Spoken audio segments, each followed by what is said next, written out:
Salut, c'est Julien de Omega Games et aujourd'hui, je vous présente Eternitium en solo. Je vais même faire une partie solo avec vous. Le but du solo, c'est quoi? Eh bien, votre quête, c'est de trouver la gemme Eternitium en moins de 8 tours. Mais un concurrent a développé une intelligence artificielle pour vous mettre des bâtons dans les roues. Il ne veut pas que vous trouviez la gemme en 8 tours. Et donc, aujourd'hui, je vais vous présenter la partie classique de Eternitium solo. Il faut savoir qu'il y a 10 missions différentes dans le mode solo d'Eternitium.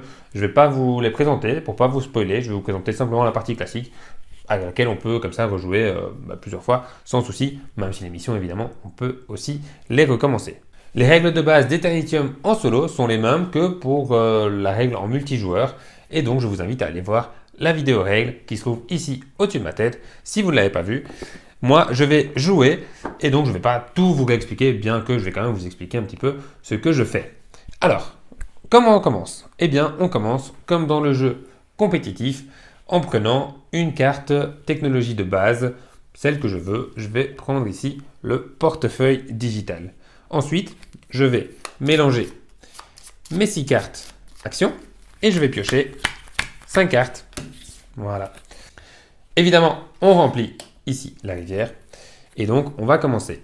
Alors, je commence par prendre une carte portail simple. Je prends un rond. Pourquoi? Parce que j'ai un rond comme première carte époque. Jusque-là, c'est simple, c'est facile. Je peux défausser ma carte époque avec un rond. Ensuite, qu'est-ce que je peux faire? J'ai mon petit druide qui me permet de révéler ma carte époque suivante.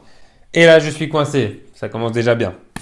Ce que je vais faire, je vais jouer ma carte technologie ici qui me permettra d'acheter une carte technologie pour une carte action de moins, pour une carte époque de moins, pardon. Et donc, j'ai fini mon tour et je vais prendre, en vrai celle-ci elle est déjà visible. Je vais prendre cette carte-ci et je vais prendre un triangle comme carte époque. On remplit, on a un deuxième rond. Hop, quand il y a deux fois la même carte technologie, la règle c'est qu'on la brûle. Et on en met une nouvelle. Ok, donc je refais ma main. Je prends les deux cartes qui me restaient. Je mélange ma défausse. Et j'en reprends 3 pour avoir mes 5 cartes. Et là vient le tour de l'IA qui va jouer un blaster temporel. Alors, qu'est-ce que ça fait dans le mode solo? Eh bien, ça remplace ma carte époque par une carte époque face cachée. Pas cool. Alors, qu'est-ce que j'ai ici? Je vous montre mes cartes, comme ça vous les voyez. J'ai pas de carré, je vais prendre un petit carré. Voilà, je vais jouer le petit druide. Ah, j'ai un carré, je savais que je devais prendre une carte portail carré. Je peux défausser ma carte époque carré, je peux défausser ici ma carte époque avec un losange. Je peux traverser l'époque suivante. C'est un triangle. Et je vous propose de ne rien faire parce que je ne vais pas être trop joueur non plus, je ne vais pas tenter ma chance au hasard. Je vais reprendre une carte technologie avancée, je vais prendre ici le petit laboratoire. Alors, je vais devoir donc prendre les deux cartes époque ici. Voilà, on va remettre deux cartes ici, on va remettre une carte technologie avancée. Je refais donc ma main de 5 cartes. J'ai à nouveau pas assez de cartes dans mon deck. Je mélange donc ma défausse, prendre ma 5e carte. Et là, je pioche une carte IA. Alors, les cartes IA, c'est donc la pioche de l'intelligence artificielle, hein, donc développée par mon concurrent, comme je vous le disais au tout début. Et donc ici, c'est des cartes pour m'embêter.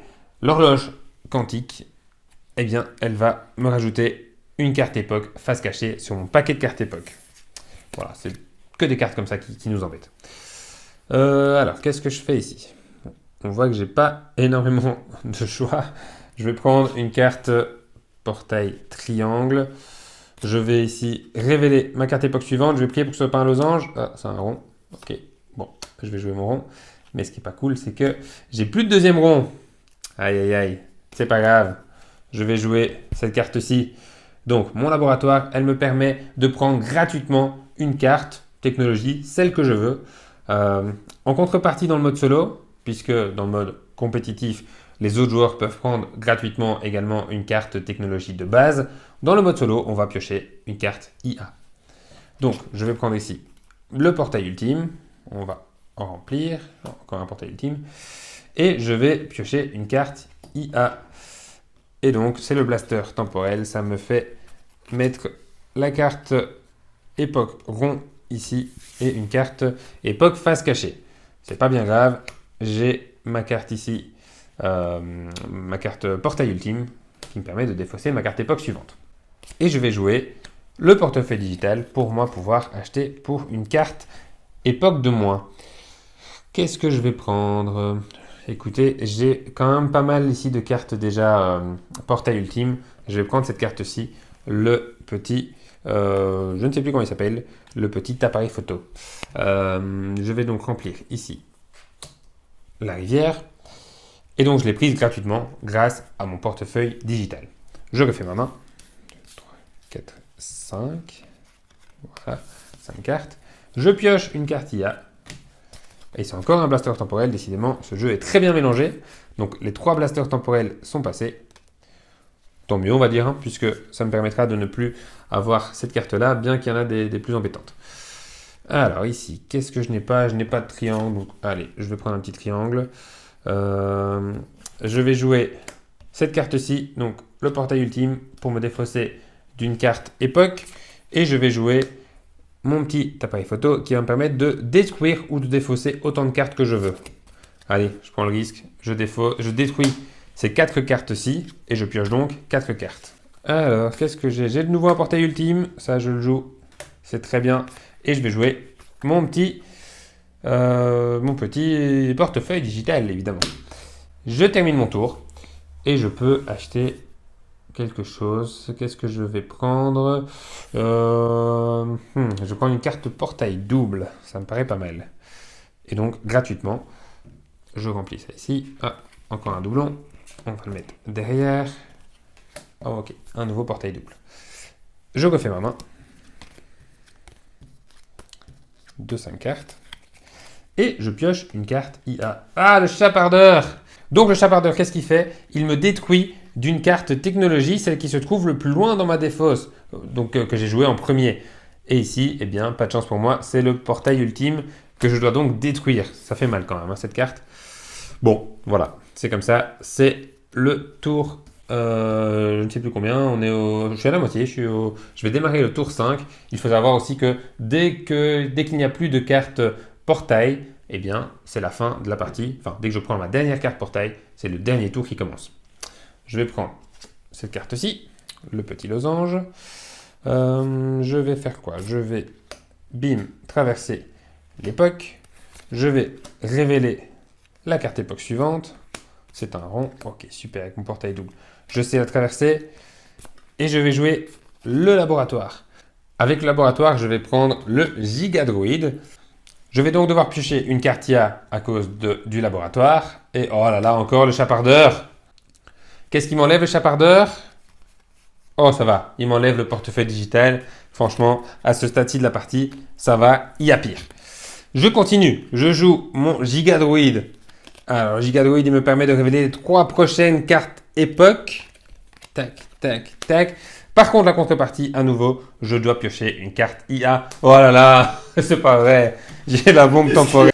Donc, la bombe temporelle, elle me retourne toutes mes cartes époque, enfin en tout cas mes 3 premières, et je vais devoir les mélanger.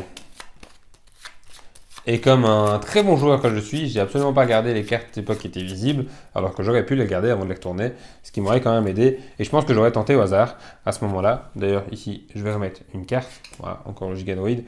Je vais tenter au hasard quand même, je vais tenter au hasard avec un petit losange, parce que j'ai pas encore tenté une seule fois au hasard. Raté, c'était un carré. Donc, je dois arrêter mon tour. Je retourne la carte époque face cachée, je mélange les cartes, donc je sais que j'ai un carré, et je ne piocherai plus que 4 cartes au lieu de 5 lors de mon prochain tour. Donc à ce tour-ci en fait, 1, 2, oui, évidemment d'abord je dois acheter, donc 2, on va se calmer, on va mettre ça ici, et je vais acheter d'abord une carte, je vais acheter celle-ci, donc un portail double, rond, triangle. Bon, tant pis, je vais prendre un losange, parce que je sais que j'ai déjà un carré. Et donc, j'en prends 4. Des cartes action.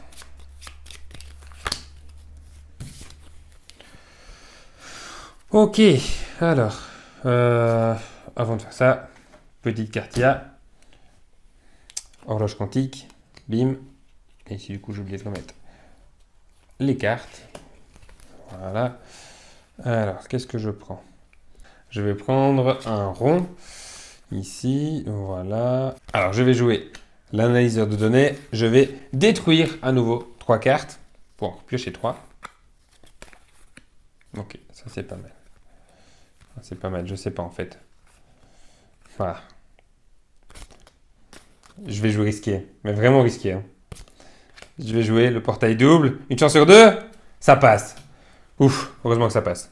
Ah, mais par contre, j'ai pas été très intelligent encore une fois. Ah mais si, mais j'ai détruit. J'ai détruit le losange. J'ai détruit le losange juste avant. Oui, moi aussi, si je joue pas correctement, c'est pas grave. Je vais jouer le gigadroïde. Donc avec mon gigadroïde, je vais révéler les 2 prochaines cartes époque, puisque je peux révéler maximum les 3 premières cartes époque. La première était déjà visible. Et je vais retourner la bombe temporelle, évidemment. En vrai, je le savais, puisque c'était la dernière carte qui restait dans le deck de cartes IA. Donc je dois remélanger tout ça. Ce qui est bien, c'est que l'IA, elle a plus de cartes. Grâce notamment à mes cartes à effet comme celle-ci. Donc au moins, je suis tranquille pour les prochains tours. Ça, c'est bien. Et donc, je vous assure, je vais gagner. Tout juste, mais je vais gagner. D'abord, je joue quand même la risquette. C'est un carré, c'est bon, ça passe. Et je ne joue plus la risquette. J'arrête ici. Et je vais prendre... Ah, je vais quand même prendre quelque chose. Je vais quand même prendre ici encore le smartphone. Je rajoute une carte époque. Elle est face visible, il y a un carré là-bas. Franchement, c'est jouable. Encore un smartphone. Et je pioche 5 cartes. Donc 1, 2, 3, 4, 5. Franchement, ça va aller. Je vais gagner. Je prends le carré. Je joue le carré pour me défausser d'une carte époque avec un carré. Ensuite, je vais jouer ici mon portail ultime. Bim, ça c'est défaussé. Je vais jouer le smartphone pour piocher 2 cartes. Une carte. La deuxième carte. Vous aurez remarqué que j'ai mis le smartphone dans la défausse avant de mélanger. Ça veut dire qu'en effet, je peux potentiellement repiocher le smartphone. Et c'est ce qui s'est passé. Oh, oh. Donc je joue le smartphone à nouveau. Ah oui, ça va aller. Ça va aller très bien même. Je joue le gigadroïde. Ce qui fait que je révèle les 3 cartes époque. Par contre, losange, carré, c'est pas terrible comme tirage. Il faut l'avouer. Donc je vais jouer la carte portail double ici pour me défausser du carré. Je vais jouer le laboratoire pour prendre une carte gratuitement. Je vais prendre évidemment... En vrai, j'ai envie de la jouer joueur. Ouais, je vais jouer joueur parce que je n'ai pas envie. Ce serait trop facile de faire ça. Je vais prendre le smartphone, piocher 2 cartes. Portail ultime pour le losange. Et j'arrête. Donc ici, il faut remplir ça. Et ce que je vais faire... Non, j'allais dire... Je vais pour le fun, risquer et prendre la dernière carte. Je ne vais pas le faire. Je vais arrêter et je ne vais pas acheter. Comme ça, je repioche 5 cartes. Et quoi qu'il en soit, la dernière carte portail qui est là est un losange. Donc, je vous spoil, mais j'ai gagné. Je prends la dernière carte. C'est donc le dernier tour. Je joue le losange. Et c'est bon. J'ai gagné la partie. Au dernier tour, quand même. Hein, mais j'ai quand même gagné la partie. Donc voilà. Vous aurez vu comme ça et vous aurez eu un aperçu de Eternitium en mode solo. J'espère que ça vous aura plu. Donc ça, c'est la version classique, sans mission, sans règles supplémentaires, sans mise en place particulière, avec les fameuses cartes IA, donc les cartes d'intelligence artificielle, qui viennent un petit peu nous embêter. Vous aurez remarqué aussi que si je prends des cartes avec normalement des compensations, comme on appelle ça, dans le mode compétitif, eh bien ça va me faire défausser des cartes IA. Bon, ça va un peu m'embêter quand même, hein, mais au final, ça me permet d'avoir des derniers tours plus tranquilles. C'est pas mal aussi comme stratégie. Enfin voilà, il y a plusieurs stratégies à adopter dans Eternitium en mode solo. Voilà, j'espère que ça vous aura plu. Et donc, je vous rappelle qu'on a actuellement une campagne Ulule en cours. Voilà, allez-y, c'est jusqu'au 10 décembre.